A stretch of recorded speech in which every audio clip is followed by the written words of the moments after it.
Na nossa aula número 4 da melhor disciplina do curso todo. Qual é? Sistemas operacionais. É claro, né? E quem está aqui? Euzinha, tia Simone. Bom, pessoal, eu sei que eu prometi para vocês na aula passada que iria mostrar o código da thread na aula de hoje.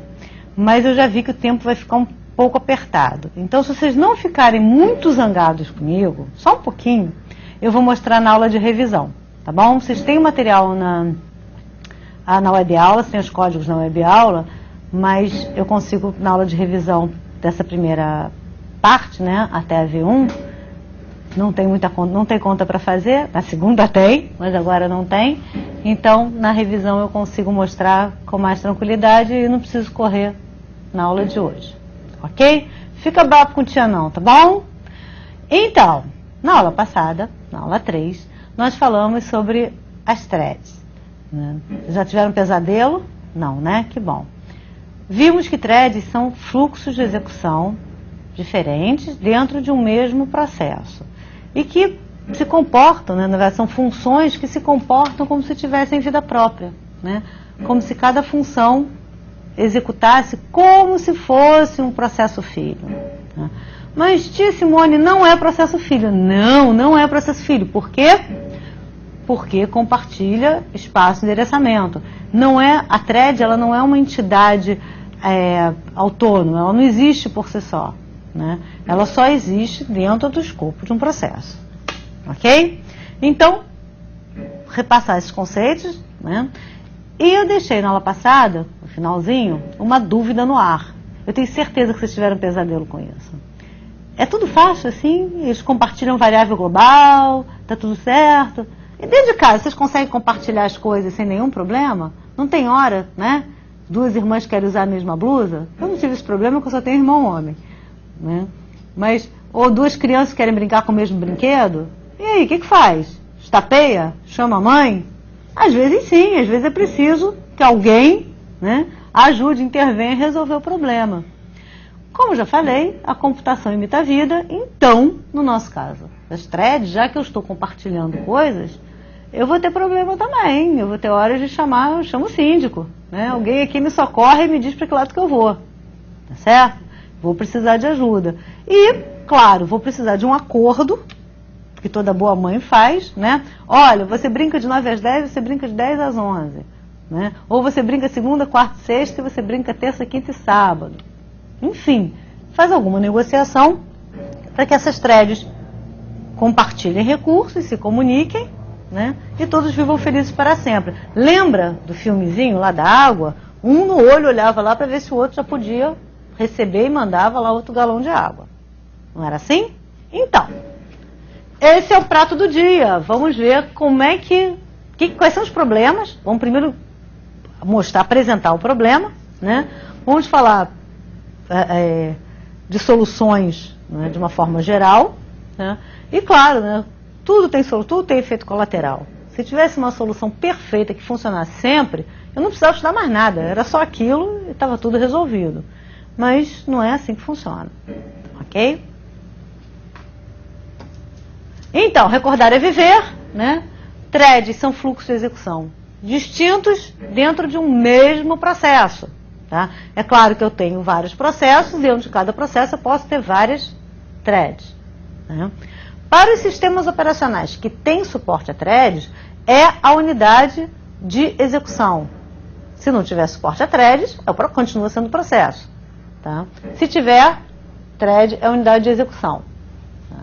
Threads de um mesmo processo compartilham espaço de memória. Tá?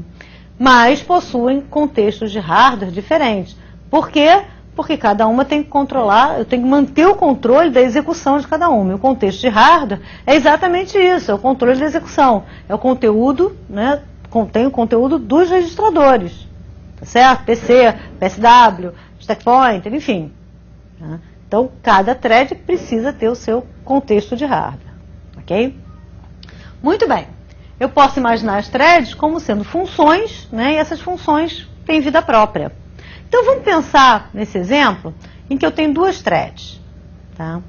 As duas trabalham com duas variáveis globais aquela variável que é visível para todo mundo, né? A e B. Tá?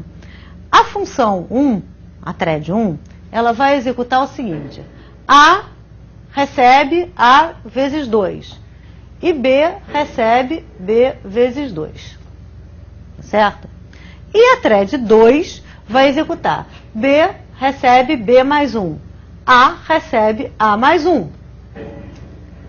Ora, as duas executam as mesmas operações na variável A e na variável B. Multiplica por 2 e soma 1. Tá certo? São duas variáveis globais. As duas threads executam exatamente as mesmas operações. O que eu imagino que vai acontecer? Que o resultado final, né, seja igual. Faz sentido, não faz? Muito bem. Imagina, então, né, que a thread A e a thread B iniciam com valores iguais, tá? Igual a 1. As duas começam com valor 1. Tá certo? São globais, como eu fiz lá no int x igual a 10, lembra? Vou botar lá A igual a 1, B igual a 1 e são variáveis globais. Tá? Como eu falei, eu espero que termine tudo igual, mas será? Será, já que elas são independentes? Vamos ver. Vamos pensar no caso 1. Não lê o resto não, tá, gente? Caso 1. Aqui. Eu vou executar da seguinte forma, olha. Thread 1, linha 1 e linha 2. Então eu vou executar essa aqui e essa aqui. A igual a vezes 2, significa aqui que o A vai valer 2. B igual a B vezes 2, valia 1, vai passar a valer 2 também. Então, a thread 1 executou a linha 1 e a linha 2. Terminou a thread 1. Aí vem a thread 2, que também vai executar a linha 1 e a linha 2. Mas as variáveis são globais. Então, quando eu fizer B igual a B mais 1, B era 2. Passa a valer 3. A igual a mais 1, A era 2 e passa a valer 3. Resultado final, se eu tiver que exibir o valor de A e B, depois das duas threads terminadas, resultado final, A igual a 3, B igual a 3. Que bom, era o que eu esperava, maravilha. Mas, eu falei para vocês, eu não tenho nenhuma garantia que a thread 1 vai executar antes da thread 2. Eu posso ter uma situação, né, no caso 2,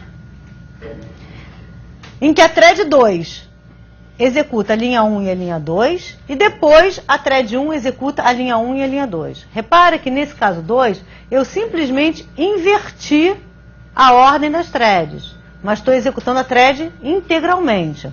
Então, deixa eu apagar isso aqui. Eu estou executando integralmente. Só que primeiro vai ser a thread 2. Então, B igual a B mais 1, B vale 2. A igual a mais 1, A vale 2. Depois eu vou executar a thread 1. A igual a vezes 2. A valia 2, passou a valer 4. B igual a B vezes 2. B valia 2, passou a valer 4. Parece escolinha da tia Peteca. Ops! Se eu executar a thread 1... levou um susto, né? Tô assustando o povo aqui do estúdio. Se eu executar a thread 1 antes da thread 2, A e B terminam com 3.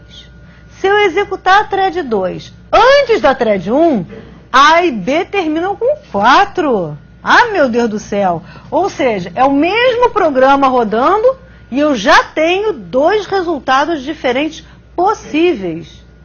Se eu dependo do valor de A e B para alguma coisa, olha que encrenca bacana que isso vai dar, né? Mas não, gente, não acabou não, ainda tem aqui o caso 3. Eu posso sim ter, e vou ter, né, troca de contexto entre as threads. Tá certo? Entre as threads não, perdão. Durante a execução das threads, entre cada uma dessas linhas. Tá? Então, imagina o nosso caso 3. Espera aí. Tá. Imagina aqui o nosso caso 3, em que eu vou executar da seguinte forma. Eu vou executar essa aqui, a linha 1 da thread 1. Vou fazer uma troca de contexto entre as threads. E vou executar essa aqui. Né? Thread 2, linha 1 e linha 2. Vou executar as duas, então. E depois, a thread 2 acaba, eu volto e executo essa segunda linha aqui da thread 1. Tá? Então vamos lá. Thread 1, linha 1. A igual a vezes 2. A vai valer 2. Troca de contexto. Tá? Vou executar a thread 2, linha 1 e linha 2. Então, B igual a B mais 1. B vai valer 2. A igual a mais 1. A já valia 2, pode passar a valer 3. Certo? Acabou a thread 2, eu vou executar essa daqui, olha. B igual a B vezes 2. O B vale 2, vai passar a valer 4. Ops! Terminou. A com 3 e B com 4. Ai, ai, ai, ai, ai. Pobre eu. Complicou, né? Ou seja, num programinha chulé, de 2 threads chulé, que tem 2 linhazinhas fazendo uma operação matemática chulé, né? Eu já tenho aqui 3 resultados possíveis. Ó dia, ó vida, temos probleminhas. Tá? Raio de haha para quem não lembra. Bom, atenção, né? A ordem tem que ser preservada, né, gente? Eu não posso executar a segunda linha antes da primeira. Isso é um programa, então, dentro de cada thread, a ordem preservada. O que eu fiz foi mudar o contexto. Executei uma linha aqui, executei uma linha aqui, executei aqui, terminou, voltei para cá. Tá certo? Mas dentro de cada thread, a ordem tem que ser preservada. Temos um problemão, né?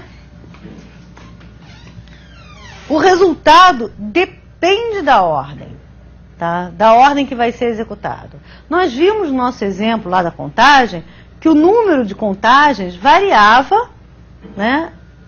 Aquele número que aparecia lá para cada thread variava cada vez que eu executava o programa. Ou seja, a ordem em que as threads estavam sendo executadas não estava sendo mantida. Como naquele programa eu só queria saber o número mesmo, né? Sem problemas. Nesse caso aqui, eu não sei, claro, depende da minha aplicação, qual é o impacto que essas 3 possibilidades aqui podem gerar. O mesmo programa, chulé, com 2 linhas, só que eu já tenho 3 resultados diferentes. E se eu inverter aqui, né, eu ainda vou ter o A com 4 e o B com 3. Tá? Então, uma situação simples, eu já tenho 3 resultados diferentes. Não é exatamente o que a gente gostaria. Isso é um problema de concorrência. Tá certo? É aquela história. Tem um brinquedo para dividir para 2 filhos. Em algum momento, alguém vai se estapear. Alguém vai se dar mal. Né? Mas, como uma boa mãe, a gente tem que administrar. Isso dá origem ao que muita gente chama de meu programa tem um erro intermitente.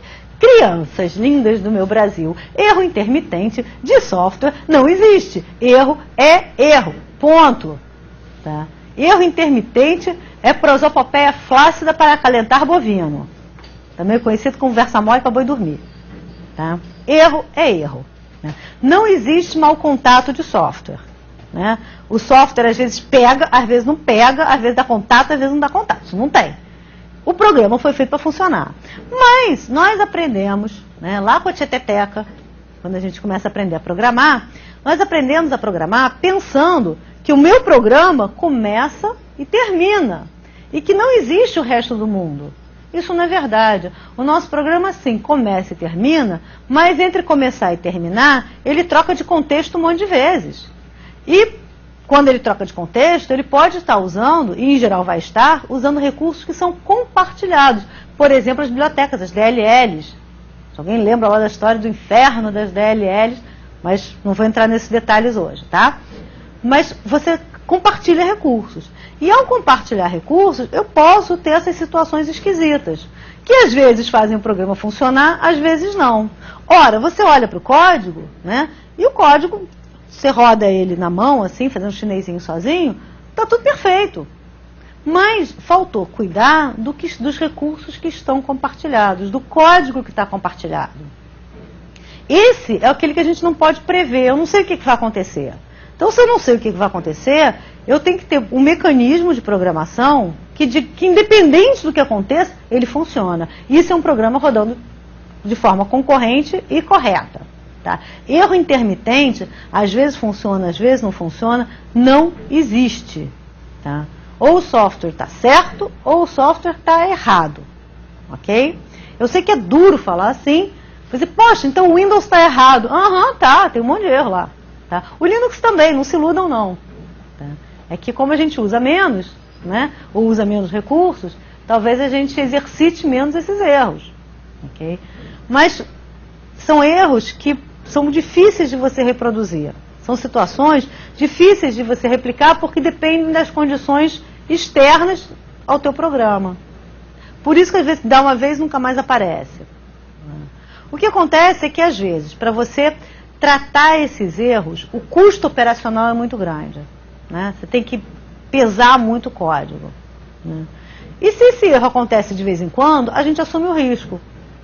Olha, né, o custo operacional para tratar uma determinada situação, né, vai dobrar o tamanho do meu código, vai ficar muito pesado, etc. e tal. Ah, é um erro que estatisticamente acontece uma vez a cada 6 meses. Tá bom, uma vez a cada 6 meses você rebuta a máquina, tá ótimo. Nenhum problema. Tá? Então, o que se faz em geral, em algumas situações, é assumir o erro. Tá? Ele existe, ele está lá. Vai funcionar bem na maioria do tempo. Mas, em função das circunstâncias externas, tá? Ele pode falhar, ele pode ter um erro, como nós mostramos aqui. Tá? Se esse erro incomoda, aí lá vem uma correção do sistema ou do programa. Se esse erro acontece de vez em quando e incomoda pouco, então tá bom. Quantas vezes você já pegou teu computador, né, e aparece lá, não está respondendo? Né? Às vezes não está respondendo, ele volta a funcionar. Sozinho. Às vezes ele não volta, você tem que ir lá, matar o processo. Vamos entender hoje por que isso acontece. Tá bom? Então, gente, erro é erro, né? Não existe erro intermitente de software, tá? Erro é fim de papo, né? Não temos mau contato. E por que a gente às vezes fala dessa forma? Né? É porque são situações difíceis de você repetir. Tá? É difícil você criar exatamente o mesmo ambiente, a mesma situação de processo executando, a mesma troca de contexto no mesmo momento para que aquele erro se repita. Toda hora que você quer mostrar, ele não acontece. Claro, você não está funcionando com tudo que você tinha antes. Ok? Entenderam qual é a problemática do compartilhamento? É esse. No caso de thread, isso vale para processos distintos também, não é só entre threads não. No caso de threads, como há o compartilhamento interno das variáveis, o compartilhamento de recursos, dentro do próprio programa, né, essas características elas ficam mais evidentes. Mas eu também tenho compartilhamento de recursos entre processos distintos. Então os problemas também acontecem entre processos distintos. Tá? Como eu falei no caso da thread, como é feita por nós, programadores, né, a gente é que tem que cuidar para que isso não aconteça. Okay? Hoje eu só vou falar de problemas, gente, solução só na aula que vem. Precisamos, então, de 3 conceitos importantes. Essa história de às vezes dá certo, às vezes não dá certo, né, é chamado de condição de corrida. Condição de corrida na verdade, é composto por um conjunto de eventos, né? Não acontece sozinho, ninguém corre sozinho, aposta a corrida consigo mesmo. Né? Quando eu tenho um conjunto de eventos, e dependendo da ordem que essas coisas aconteçam, que esses eventos aconteçam, tá? Eu tenho resultados diferentes. Vê o exemplo lá da thread. Eu tinha 2 threads. Se executar a 1, depois a 2, eu tenho uma resposta. Se executar a 2, depois a 1, eu tenho uma resposta. Se executar intercalado, eu tenho uma terceira resposta. Né? Então, isso com 2 linhas, hein? Dependendo da ordem, né, do evento, eu posso ter respostas diferentes. Tá certo? Isso nós chamamos de condição de corrida, porque depende de uma corrida, né? Depende de quem chega primeiro para executar. Tá? A condição de corrida, ela está diretamente associada, né, a compartilhamento de recursos. Tá? E gera resultados, sei lá o que vai acontecer. Eu não tenho como dizer, não, garanto que vai dar isso. Okay? Claro, eu vou ter mecanismos de garantia, né? Mas não sabemos ainda qual é. Região crítica ou seção crítica é a parte do código do programa, né, que trata desses recursos compartilhados. Então, no nosso exemplo da thread, quando eu faço A igual a mais 1, B igual a B mais 1, né, Isso é uma região crítica, uma seção crítica do código, porque A e B são variáveis compartilhadas. Então, aonde é que eu vou ter condição de corrida? Justamente na parte de código em que há o compartilhamento, ou seja, a condição de corrida aparece quando, né, exatamente nos pontos onde há uma região crítica.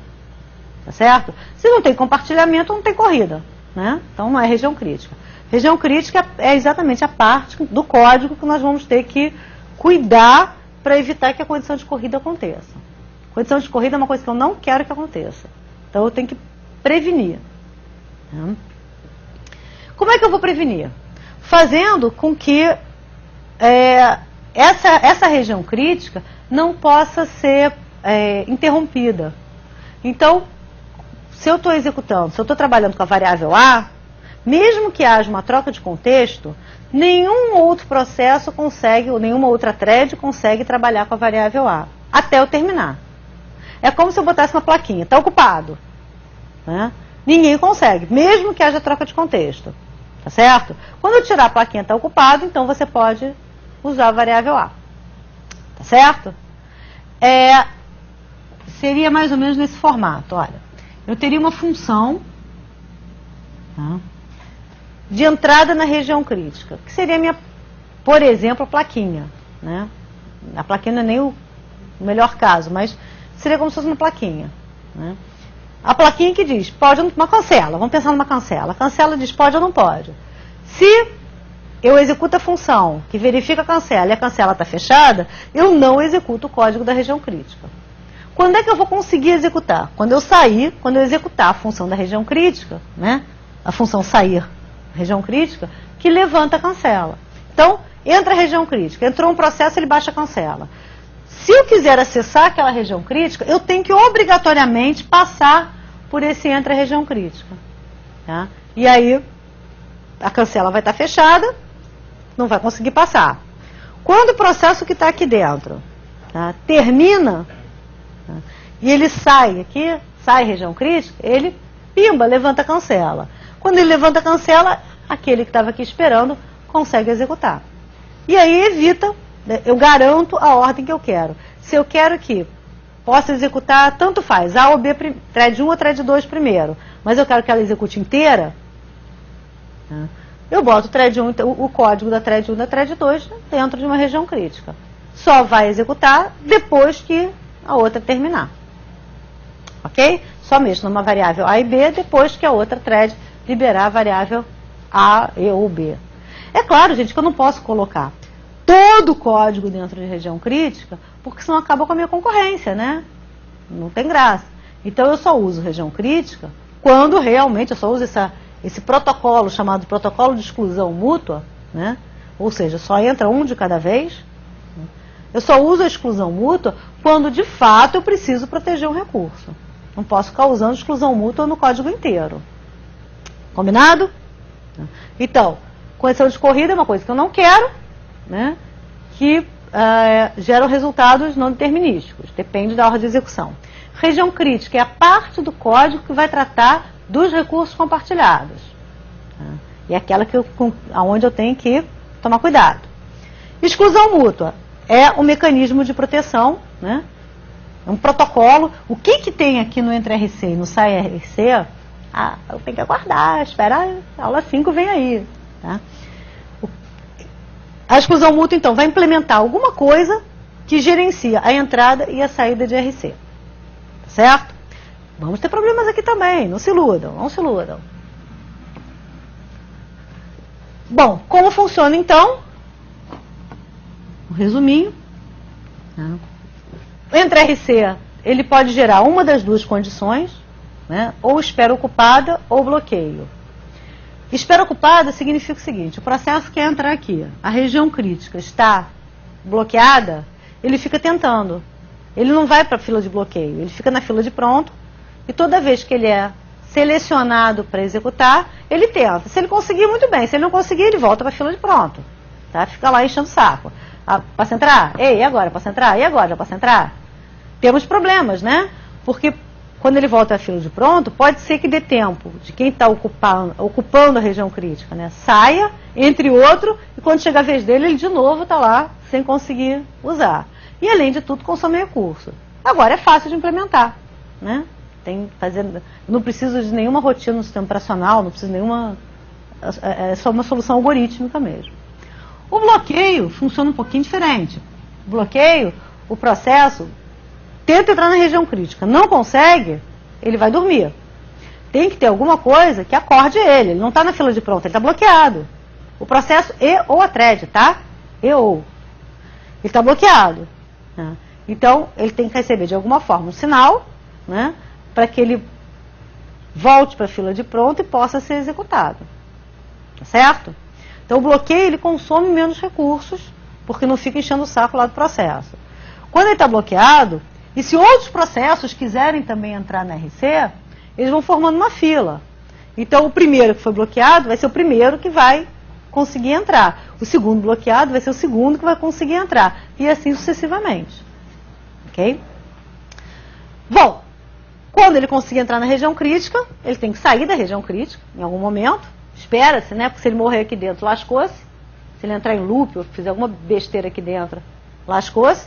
Então, esse código aqui, né, o código da região crítica, tem que ser o mais enxuto possível. Né? Ele vai ter que fazer alguma coisa para liberar o recurso. Né? Ou abre a cancela, se for o caso da espera ocupada, ou ele tem que tirar o processo que está bloqueado do estado de bloqueio. Ele tem que avisar, olha, tem que mudar o status daquele processo, hein? E aquele processo está bloqueado, volta a disputar o acesso. Tá? Como todos os outros também estão bloqueados, só tem ele para disputar o acesso. Então, a próxima vez que ele tentar executar, ele vai conseguir. Vamos fazer um caso real, vida real. Esse exemplo que eu estou mostrando, ele acontece de fato, está no material de vocês também, mas eu acho legal repetir, porque isso aconteceu de fato em algumas versões do nosso Windows. Né? Isso está documentado. Não era fácil de ver, mas estava documentado. Eu não sei se vocês já passaram por alguma situação.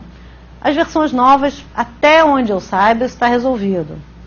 Tá? Mas não posso jurar de pé junto, não. Não vi nada na documentação. Não sei se já aconteceu com vocês, de vocês mandarem uma rede, mandar alguma coisa imprimir, né? E sumir a impressão. Não aparece na fila, não sai o papel, não tem erro, não tem log de erro, some, simplesmente evapora. Aí vocês, vai ver que na hora de mandar ok, eu apertei cancelar. Aí você manda de novo, aí imprime, beleza, então tá tudo resolvido, né? Aí bota a culpa na pobre do usuário, que o usuário está sempre errado, calado já está errado. Né? O usuário se distraiu, apertou cancelar, mas dessa vez a culpa não era do usuário não, pessoal. Bom, já teve situações em sistemas mais antigos em que sistemas de impressão de rede, né, que para gerenciar você tinha que dizer, vou mandar, hein, no grito, olha, agora sou eu. Porque se você mandasse, por exemplo, um relatório muito grande e outro de uma folha só, esse de uma folha só saía no meio do grande, era uma beleza. Tá? Mas isso também já é bem antiguinho. Mas esse aqui não é tão antigo não, tem alguns poucos anos. Tá? Eu quero imprimir, eu sou processo 1, tá? Estou executando uma determinada tarefa e eu quero imprimir. Tá? Para imprimir, ele usa uma API do sistema operacional, uma interface do sistema operacional. Se você olhar no próprio Windows, toda vez que você manda imprimir, aparece aquela janelinha, você seleciona a impressora, você diz que página que você quer, né? Então, toda aplicação usa essa interface compartilhada de programação. Tá? De impressão, perdão. Então, o que ela vai fazer? Né? Para imprimir, eu tenho que colocar o meu processo, isso aqui está simplificado, tá, gente? Numa fila de impressão. Ora, a fila de impressão, está aqui representada, é uma estrutura, né, compartilhada do sistema operacional. A fila de impressão não pertence nem ao Word, nem ao Excel, blá, blá, blá, blá, blá. É uma área de memória compartilhada. Falou compartilhada, já viu que tem encrenca, né? Do sistema operacional, tá certo? Então, o processo que imprimir, ele tem que se colocar no final da fila. Mas processo não tem olho, então ele não sabe onde é que é o final da fila. Para isso, ele vai contar com uma variável auxiliar, também compartilhada, que diz qual é a próxima posição livre. Isso é uma versão simplificada, certo? Então, nessa situação que eu coloquei, eu tenho um processo 0, aqui, imprimindo na posição 0. Tá? Qual é a próxima livre? É a posição 1 desse vetor. Depois a posição 2, 3 e sucessivamente. O que o processo vai fazer? Ele vai ler a posição livre da fila, tá? Vai pegar o arquivo que ele quer. Se a posição livre é 1, ele vai colocar lá na posição 1 da fila. E depois vai atualizar, a API vai atualizar o próximo livre para 2. Então vamos fazer isso por partes. Primeiro, né, como falei, as duas variáveis são compartilhadas. 1, eu vou ler a posição livre. Então, o processo, a API do processo 1 vai ler o valor 1. 2, inclui o arquivo na posição indicada. Botou aqui, ó, proc1. E 3, vai atualizar a próxima livre, que era 1, virou 2. Bacana. Essa é a vida real. Mas eu tenho a vida mais real ainda. Tá? Na vida mais real, eu tenho mais de um processo querendo imprimir. Tá? A real é muito mais real. Tá? Vamos ver então como ficaria se 2 processos quisessem imprimir. Tá? Primeiro, vou repetir a etapa. Processo 1 quer ler, quer imprimir, então lê a posição livre da fila. Está aqui. Vai ler que a próxima livre é 1. Na segunda etapa, ele vai lá e coloca o arquivo que ele quer imprimir na fila. E o que acontece? Troca de contexto. Ele não consegue completar, acabou o tempo dele, faz uma troca de contexto, né, neste momento, e quem vai executar é o processo 2, que, por acaso, também quer imprimir. Ele também quer usar esses recursos compartilhados. Repara, o processo 1 executou a tarefa 1, executou a tarefa 2 e trocou contexto antes da 3. Nada demais até aí, concorda? Acabou o tempo, troca contexto. A troca de contexto por tempo é assíncrona, não sei quando é que vai acontecer. O que vai acontecer agora? Repara, o processo 1 está aqui. Esse processo 0 aqui é enorme, então ele vai ficar aqui imprimindo um tempão. Tá certo? Não tem problema nenhum. Então, o processo 2 vai executar agora a mesma coisa. Vai ler a posição da fila. Qual é a posição da fila? 1. Ora, por que é 1? Porque houve a troca de contexto antes que eu conseguisse atualizar. Aqui eu continuo com 1. Então, vou ler aqui. 1. O que ele vai fazer depois? Colocar na posição 1 a sua identificação. Tá certo? Ah, mas tinha um proc1 lá, mas olha só, coloca na posição indicada. A posição indicada é essa. Ele colocou. E aí ele vai conseguir terminar, atualizando lá a próxima para 2. Muito bem, o processo 2 acabou. Só que agora o processo 1 tem que voltar, né? Tem que completar a sua tarefa. Qual é a tarefa que faltava ele completar? Atualizar o contador para 2. Tá certo? Ah, mas já tinha 2, ele atualizou para 2. Ok, nenhum problema. Olha a situação que ficou. Depois que o processo 0 terminar, quem vai imprimir? É o processo 2. Então, o processo 2 imprime. Tá? Para o sistema operacional, não teve erro. Está certinho. A próxima livre é a posição 2. Está correto. Tá? Se não teve erro, não tem registro de erro, não tem log de erro. Tá? O processo 1 teve erro? Não. O processo 1 fez a sua tarefa. Certinho. Ele executou a primeira, a segunda, a terceira e acabou. O processo 1, quando ele atualizou lá para 2, né, ele terminou o processo dele. Gerou erro? Não. O que aconteceu? O papel do processo 1, né, o arquivo que devia ser impresso, sumiu. O gato comeu. Cadê o papel? Faltou botar um gatinho aqui comendo papel. Tá certo? Quando é que eu vou conseguir repetir isso? Sei lá, gente. Tem que acontecer. Viu quanto se eu falei? Se isso, se aquilo, se trocar contexto, se o processo 0 não acabar, se meu pai fosse mulher, eu tinha 2 mães, etc, etc, etc. Tá certo? Tem um monte de ser. Para eu conseguir, houve uma condição de corrida. Porque, em função de um conjunto de eventos, o resultado não foi aquilo que eu gostaria que fosse. Tá?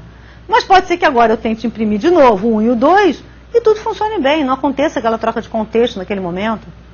E tudo vai funcionar. Vou imprimir, um belo dia, o papel sumiu. Ah, foi o usuário. Né? E isso pode se perpetuar. Tá certo? Por quê? Aquele código que trata, aquela API, né, que trata da impressão, é uma região crítica. Por quê? Posição livre da fila é uma variável compartilhada. Tá? Incluir o arquivo na fila, na posição indicada da fila, a fila é uma variável compartilhada. Tá? Atualizar a próxima posição livre é variável compartilhada. Então eu estou nas três linhas, eu estou tratando com variáveis compartilhadas, com recursos compartilhados, tá? Sem proteção. Ou seja, pode dar certo, pode dar errado. O código, se eu executar, está certinho. Para um processo só, vai dar certo sempre. Tá? O problema é, quando tem mais de um? Né? Vai dar certo ou não vai? Como é que eu resolvo isso? Protocolozinho, né? Uma função de entrada na região crítica, tá? E uma função de saída. Ora, se eu tivesse isso, né, o processo 2 só conseguiria entrar depois que o processo 1, mesmo com troca de contexto, completasse a operação. Depois que o processo 1 atualizasse a próxima posição livre e saísse, aí o processo 2 poderia colocar o seu arquivo na fila. Tá certo? Então, eu tenho que ter um mecanismo que proteja este recurso compartilhado, chamado de mecanismo de exclusão mútua. Isso é fato, isso aconteceu de verdade. Talvez alguns de vocês já tenham vivenciado isso. Ok? Bom, agora, exclusão mútua, eu botei, tem muito texto aí, mas é que são, vocês vão ver em todos os livros exatamente esse mesmo texto, que são as características, né, de um mecanismo de exclusão mútua. Tá? Somente um processo por vez pode executar uma região crítica. Essa é a própria definição de exclusão mútua. Né? Um mecanismo só é válido, uma implementação de exclusão mútua só é válido se ela proteger a região crítica, né? Senão não serve para nada. Tá? Segundo, na ordem aqui, um processo interrompido fora da região crítica não pode bloquear o acesso. Bom, nesse item, eu vou ter que esperar um pouquinho para mostrar um caso em que isso acontece. O processo sai da região crítica, mas não libera a região crítica. Tá? Isso é um erro de programação. O processo não pode acontecer. Se o mecanismo permite isso, o mecanismo é ruim. Mas então para que ele existe? É porque às vezes são mecanismos muito simples. Né? A gente vai ver na próxima aula que tem mecanismos muito simples, que em situações muito simples funcionam. Tá? Não precisa criar um canhão para matar uma formiguinha. Mas são mecanismos que em situações um pouco mais complexas podem perder tudo. Tá? Não pode haver nem deadlock, nem starvation. Bom, vou mostrar deadlock e starvation no próximo slide. Vocês aguentam um pouquinho? Quando não houver processo na região crítica, o mecanismo de exclusão mútua não pode criar nenhuma burocracia. Se eu quero acessar e não tem ninguém, eu tenho que acessar, não tenho que ficar perguntando meu CPF, data de nascimento, nome do meu pai, da minha mãe, etc. e tal. Tá certo? Então, um bom mecanismo de exclusão mútua não pode criar qualquer empecilho. O processo deve ficar na região crítica por um tempo finito. Aí é um problema do programador, né? Se o programa entra em loop dentro da região crítica, significa que ninguém mais consegue acessar aquela região crítica. Qualquer outro programa que queira, o programa está ali, ele não libera a saída, blá-blou-se. Tá? E eu não posso falar nada, eu não posso assumir nada sobre a velocidade dos processos. Eu não posso dizer assim, não, eu garanto que nesse computador não vai ter problema porque ele é muito rápido, então ele trata isso muito rápido. Ora, em alguns casos isso é verdade, né? É tão rápido que a chance de bloquear é pequena. Pode ser, mas a chance existe. Né? E como eu falei, às vezes é o que acontece mesmo. A chance de bloquear é pequena, deixa rolar. Não vou sobrecarregar o código, deixa errado. Né? Não vou pesar demais, né? Para não comprometer o desempenho. Tá certo? Mas, enfim, se ele... se o computador é rápido o suficiente, ou se aquele trecho de código é rápido o suficiente, a chance de ter algum problema ali é pequena. Isso é uma possibilidade, mas não é uma garantia. Tá certo? Para garantir que não vai haver condição de corrida, Tá? Eu tenho que proteger a região crítica. Isso tem preço, claro. Né? São mais coisas que você coloca no teu código. Okay? Eu não tenho como chutar. Ah, pode ser que sim, pode ser que não. Não. Só vai funcionar se você garantir que funcione. Escreveu o código, não se preocupou com isso, vai dar errado. Em alguma lei de Murphy, vai dar errado em algum momento. Pode ser que demore muito, pode ser que não demore, mas vai dar errado, mas está errado. Ok? Então, é preciso ter garantia de que a região crítica está preservada. Bom, vou voltar agora para o deadlock e starvation, né, que são dois nomes, dois termos importantes, e eu vou explicar separadamente. Todos nós já vivenciamos essas duas situações.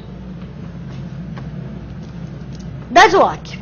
Deadlock é um impasse. Tá? Meus filhos adoram usar essa palavra. Tá? Deadlock é um impasse. Quando é que você vê isso? Gerenciador de tarefas, mais de um processo não está respondendo e não sai daí. O impasse é o impasse que eu falei da mãe dos filhos, né? Um que é um brinquedo, para brincar, eu tenho duas peças no brinquedo. Eu preciso da minha caneta aqui para dar aula, peraí, voltei para cá, e do apagador. Pronto, eu voltei. Tá? Se eu tenho a caneta, certo? E o outro irmão tem um apagador, nem eu nem ele podemos brincar. Aí eu digo assim, olha só, eu tenho a caneta, mas eu preciso do apagador. Ele, eu tenho apagador e preciso da caneta. Como é que você resolve isso? Não resolve. Eu não posso, eu só vou liberar a caneta depois de brincar. E ele só vai liberar o apagador depois de brincar. Como nenhum dos dois consegue brincar, nenhum dos dois libera o recurso que está segurando. Tá certo? Então, deadlock não tem solução. Tá? A gente tenta evitar que ele aconteça. Uma vez tem acontecido, os processos não podem resolver. São dois irmãos brigando, gêmeos brigando. Né? Não vou liberar, não vou liberar. Então, nenhum dos dois brinca e nada continua, nada anda. Tá certo? Por isso o nome impasse. Para isso é necessário que haja um ciclo, né, como eu mostrei agora, o processo 2 tem o recurso 2 e que é 1. O processo 1 tem o recurso 1 e que é o 2. Como é que sai disso? Não sai. Algum agente mãe externo tem que vir dizer, fulaninho, entrega para ele, Beltraninho, né, tem que vir aqui se posicionar e dizer para o filho quem é que vai, quem é que fica. Tá certo? Como é que a gente faz isso? Olha lá, gerenciador de tarefas. Não está respondendo, não está respondendo. Você mata um. Não, um filho não, gente, um processo. Por calma. Na hora que você matar o processo, aquele recurso vai ser liberado, o outro consegue pegar os dois recursos e trabalhar. Tá? Eu posso ter, sim, processos no sistema operacional que periodicamente verifiquem a possibilidade de deadlock. Não quer dizer que ele vai acertar sempre. E ter critérios, né, de dizer, olha, o que executou menos tempo vai ser o processo que eu vou matar. Eu posso automatizar essa decisão, mas os processos em si não podem decidir, porque eles não conseguem nem executar. Então, se eles não executam, eles não conseguem decidir. Eles pararam na hora em que eles pedem o recurso e não conseguem sair dali. Tá? Então, situação de impasse não tem solução pelos dois processos. A solução tem que ser externa. Tá? Acontece o tempo todo, né? Fechar cruzamento na rua, né? Você precisa de dois recursos, você precisa do sinal aberto e do cruzamento livre. O sinal abre, o cruzamento está fechado, você não passa. O sinal está fechado, o cruzamento aberto, você também não passa. Então, como é que resolve isso? Vem lá a entidade guarda, né, faz o trânsito parar, ele penaliza um pouco um dos lados, para o outro lado fluir, para que depois aquele possa andar. Claro, alguém vai ter que ceder. Tá certo? E starvation. Assim, vocês podem usar o nome deadlock ou impasse. Agora, starvation, tradução é complicado, né? Porque a gente não tem uma palavra em português. Não é morrer de fome. Quando a gente fala em português, eu estou com fome, não é que você está com fome e vai morrer de fome, de desnutrição. Você está com vontade de comer. É diferente, né? Em inglês você tem os dois termos. Starve, que é você está faminto, né? E o com fome. Tá? Em português a gente não tem. Então, raramente você vai ver uma tradução para starvation. Né? Que é o adiamento da execução. Pode conseguir ou pode não conseguir. Starvation, sim, pode se desfazer sozinho. Às vezes você vê um processo lá, não está respondendo, daqui a pouco ele volta a responder. Imagina o seguinte, eu tenho um determinado recurso e 3 processos aqui. Tá? Volta para cá aqui para mim. Volta para o slide aqui para mim. Então, eu tenho um recurso e 3 processos. Vamos supor que o processo 1 alocou esse recurso. Como tem exclusão mútua, nenhum dos outros dois pode alocar. Lembra, né, que esses são efeitos colaterais da exclusão mútua. Nenhum dos dois pode alocar. Aí o processo 2 quer o recurso. Aí não consegue. Não consegue o recurso, vai ficar, vamos supor, em espera ocupada. Vai ficar tentando. Num determinado momento, o processo 1 libera o recurso e o 3 pega. Era o próximo da fila, o 3 pega. Aí lá vai o pobrezinho do 2 e tenta de novo e não consegue. E pode ser que o 1 e o 3 fiquem alternando, né? E o 2 tendo a sua execução adiada por tempo indeterminado. Num determinado momento, P1 e P3 terminam e ele consegue executar um processo, por exemplo, com baixa prioridade. Em algum momento esses dois aqui terminam, né? E aí ele consegue a sua vezinha de executar. Então, starvation é do processo. Deadlock tem que ter mais de um processo para gerar o impasse. Tá?